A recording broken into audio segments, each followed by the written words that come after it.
उद्योग, व्यापार और बाजार से जुड़ी हर खबर व्यापार समय पर। मैं हूं आपके साथ अश्विन यत्री और वक्त हो चला है टॉप 10 न्यूज बुलेटिन का। तो चलिए बिना देरी करते हुए शुरू करते हैं खबरों का सिलसिला। दलहनों का स्टॉक की सीमा से छूट। देश के प्रमुख व्यापारी संगठन की मांग पर केंद्र सरकार ने दलहन के आयातकों को स्टॉक भंडारण की सीमा से छूट देने की घोषणा की है। इसके अलावा मिलों तथा थोक कारोबारियों के लिए भी नियमों को उदार किया गया है। केंद्र ने ये कदम देश में प्रमुख दलहनों की कीमतों में कमी आने के बाद उठाया है। अब स्टॉक की सीमा 31 अक्टूबर तक सिर्फ तरुअर, उड़द, चना और मसूर दाल पर लागू होगी। हालांकि इन इकाइयों को उपभोक्ता मामलों के विभाग के पोर्टल पर अपने स्टॉक की सूचना देना जारी रखना होगा। रविकांत गर्ग ने कहा, हमारी मांग सरकार ने मानी। दालों की स्टॉक लिमिट बढ़ाने का स्वागत। भारतीय उद्योग व्यापार मंडल के राष्ट्रीय अध्यक्ष रविकांत गर्ग ने दालों पर स्टॉक लिमिट 200 टन से बढ़ाकर 500 टन करने का स्वागत किया है। उन्होंने कहा कि एक सप्ताह पहले केंद्रीय मंत्री पीयूष गोयल को इस सिलसिले में पत्र लिखा और बात भी कर 500 टन स्टॉक लिमिट करने की मांग की थी और उन्होंने स्टॉक लिमिट बढ़ाने का आश्वासन दिया था।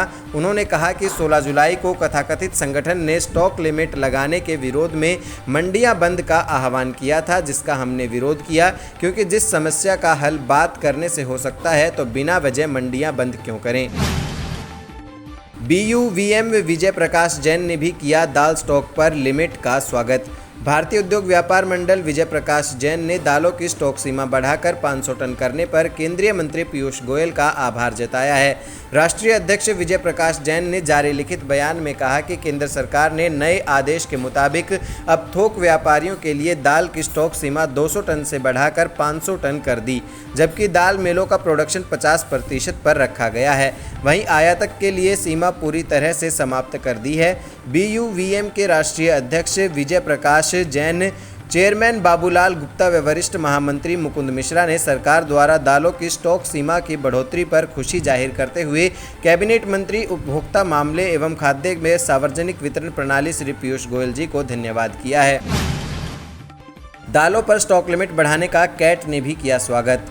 Confederation of All India Traders and Industries CAIT ने दालों पर स्टॉक सीमा बढ़ाने का स्वागत किया है। कैट पैलेसेज कमेटी के चेयरमैन प्रदीप जिंदल ने कहा कि व्यापारियों की परेशानी से केंद्रीय उपभोक्ता मामलों के मंत्री पीयूष गोयल को अवगत कराने के लिए प्रतिनिधिमंडल ने मुलाकात की थी और उनसे मांग की थी कि दालों पर स्टॉक लिमिट बढ़ाई जाए, जिसके बाद उन्होंने दालों पर स्टॉक लिमिट 200 टन से बढ़ाकर 500 टन कर दिया और मिलों की स्टॉक लिमिट साल की कैपेसिटी का जो 25% था उसे 50% कर दिया है और आयातकों के लिए भी बड़ी राहत दी है। ऐसा करने से देश के व्यापारी, किसान और मिलर्स सरकार के आभारी हैं। राज्यों को बकाया GST 81,000 करोड़ से ज़्यादा। केंद्र सरकार ने कहा कि साल 2020-21 के लिए राज्यों का GST 81,000 करोड़ रुपए बकाया है और इस साल अप्रैल-मई के लिए 55,345 करोड़ रुपए बकाया हैं। लोकसभा में एक प्रश्न लिखित उत्तर में वित्त राज्य मंत्री पंकज चौधरी ने ये जानकारी देते हुए कहा कि पिछले वित्त वर्ष के लिए सभी राज्यों और केंद्र शासित प्रदेशों को 91,000 करोड़ रुपए का GST मुआवजा जारी कर दिया गया।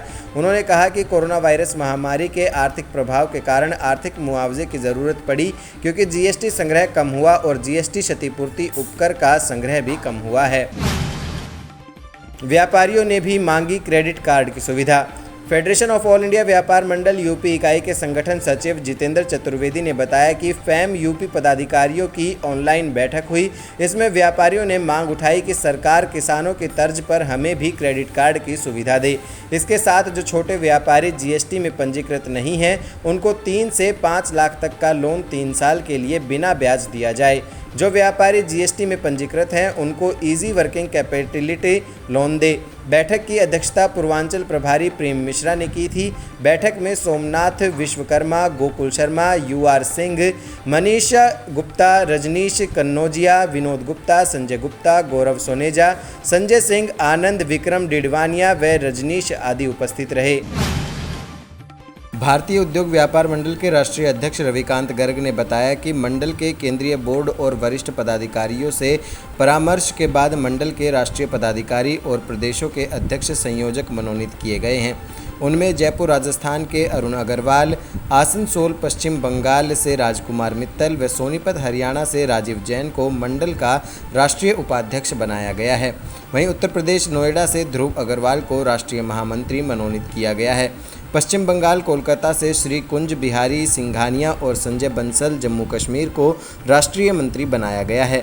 नोएडा उत्तर प्रदेश सुनील गुप्ता को राष्ट्रीय संगठन मंत्री और गाजियाबाद के नीरज गर्ग को राष्ट्रीय प्रचार मंत्री बनाया गया है। रोहतक हरियाणा से विजय लक्ष्मी चंद्रगुप्ता को हरियाणा का प्रदेश अध्यक्ष बनाया गया है। अन्य प्रदेश के अध्यक्ष बनाए गए हैं उनमें अरुण कुमार अग्रवाल बुंदेलखंड उत्तर प्रदेश, योगेश कुमार अग्रवाल रायपुर छत्तीसगढ़, प्यारेलाल सेठ पंजाब, विजय कुमार खंडेलवाल कटक उड़ीसा, किशोर टाक जयपुर राजस्थान, संजय बंसल जम्मू कश्मीर का अध्यक्ष मनोनीत किया है। पेट्रोल डीजल महंगा होने से आपकी जेब पर बड़ा असर पड़ता है। इसकी वजह न केवल प्रोडक्ट की लागत बढ़ती है बल्कि माल भाड़ा बढ़ जाने से अलग अलग शहरों में आवश्यक वस्तुओं की कीमतों में ज़मीन आसमान का अंतर आ जाता है। उदाहरण के लिए 19 जुलाई को आलू, प्याज, टमाटर, सरसों तेल, दूध आदि के रेट ही को ले लें। जैसे 1 किलो सरसों के तेल की कीमत तिरुचिरापल्ली में जहां 223 रुपये थी तो वहीं अहमदाबाद में 115 रुपये।